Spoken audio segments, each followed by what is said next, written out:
வணக்கம் நண்பர்களே, நான் ரசிஜா. இன்னைக்கு கிரைம் ஸ்டோரிக்குள்ள போறதுக்கு முன்னாடி ஒரே ஒரு சின்ன விஷயத்தை மட்டும் உங்ககிட்ட கேட்டுட்டு இதுக்குள்ள போகலாம்னு நினைக்கிறேன். நம்ம வாழ்க்கையில ரொம்ப முக்கியமான முடிவு எடுக்க வேண்டியது இருக்கு. அது கல்யாணமா இருக்கலாம், வேலை, படிப்பு, இப்படி ரொம்ப ரொம்ப முக்கியமான ஒரு விஷயத்துக்கு நம்ம என்ன பண்ணலாம் அப்படின்னு முடிவு எடுக்க வேண்டிய சூழல்ல நம்ம அம்மா அப்பா கிட்ட கேட்கணுமா வேணாமா, வீட்டில் இருக்கிற மூத்தவங்கள்ட்ட அதை பத்தி டிஸ்கஸ் பண்ணலாமா வேணாமா.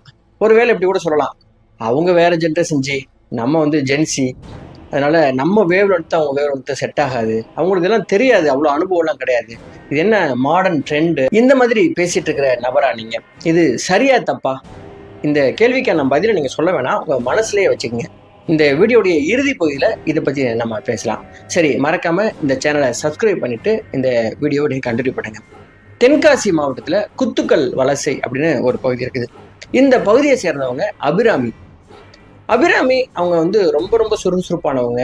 சின்ன வயசுலயே தன்னுடைய உழைப்புல தான் வாழ்க்கையில மேல வரணும் அப்படின்னு நினைக்கக்கூடிய ஒரு பெண். இவங்க அதனாலேயே ஒரு பியூட்டி பார்லர் வச்சு நடத்திட்டு இருக்காங்க. காலையில 8 மணிக்கெல்லாம் வீட்டை விட்டு பியூட்டி பார்லர் போய் ஓபன் பண்ணிடுவாங்க. அந்த மாதிரி தினமும் தன்னுடைய ஸ்கூட்டியில வேலைக்கு போயிட்டு இருந்த அந்த பெண் ஒரு நாள் ஸ்கூட்டியில வந்துட்டு இருக்கும்போது அவங்க ஸ்கூட்டி பஞ்சர் ஆயிருது. 9 மணிக்கெல்லாம் பியூட்டி பார்லர் போய் திறக்கணும், ஏன்னா நிறைய கிளைண்ட்ஸ்லாம் வர வேண்டியது இருக்கு அப்படிங்கிறனால என்ன பண்றதுன்னு தெரியாம முழிச்சிட்டு ஒரு 1/2 கிலோமீட்டர் தள்ளிட்டு போனவங்களுக்கு அங்க இருந்த ஒரு மெக்கானிக் ஷாப்பை பார்த்ததும் மூச்சு வந்துச்சு. அப்பதான் உடனே அந்த பைக் கொண்டு போய் அங்க விட்டுட்டு, எப்படியாவது சீக்கிரம் சரி பண்ணி கொடுக்க முடியுமா, ஒரு 10 நிமிஷம் தான் டைம் இருக்கு அப்படின்னு சொல்லி கெஞ்சினாங்க.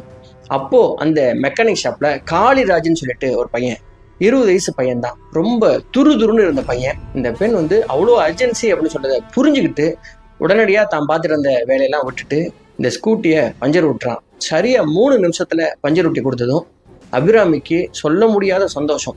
அவன் கையில எக்ஸ்ட்ரா ஒரு 100 ரூபா கொடுத்துட்டு ரொம்ப தேங்க்ஸுங்க அப்படின்னு சொல்லிட்டு ஸ்கூட்டி எடுத்துட்டு போனவங்க அன்னைக்கு அவங்க சீக்கிரமா பியூட்டி பார்லர் போயிட்டு கிளைண்ட்ஸ் எல்லாம் அவங்க சந்திச்சு வேலையை முடிச்சாங்க. அதனால அவங்களுக்கு பரம திருப்தி. அதனால என்னவோ அன்னைக்கு ஈவினிங் அந்த கடையை கிராஸ் பண்ணி போகும்போது வண்டியை நுப்பாட்டிட்டு அந்த காளிராஜுக்கு ஒரு தேங்க்ஸ் சொல்லிட்டு போனாங்க. இந்த நட்பு கொஞ்சம் கொஞ்சமா எப்படி ஆயிப்போச்சுன்னா, அந்த பெண் அந்த வழியா போகும்போதெல்லாம் காளிராஜை பத்தி ஒரு ஹாய் சொல்லுவாங்க.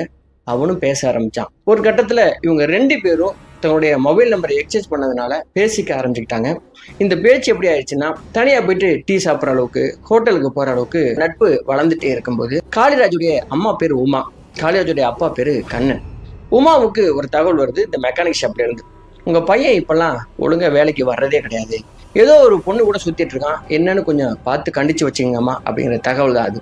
இதை கேட்டதும் உமா பதறி போயிட்டாங்க. சின்ன வயசு பையன், வெறும் 20 வயசு தான், இப்பவே ஒரு பொண்ணு கூட சுத்திட்டு இருக்கானா. பையன் வீட்டுக்கு வந்ததும் இதை பத்தி கேட்டணும் அப்படின்னு முடிவு பண்ண அம்மா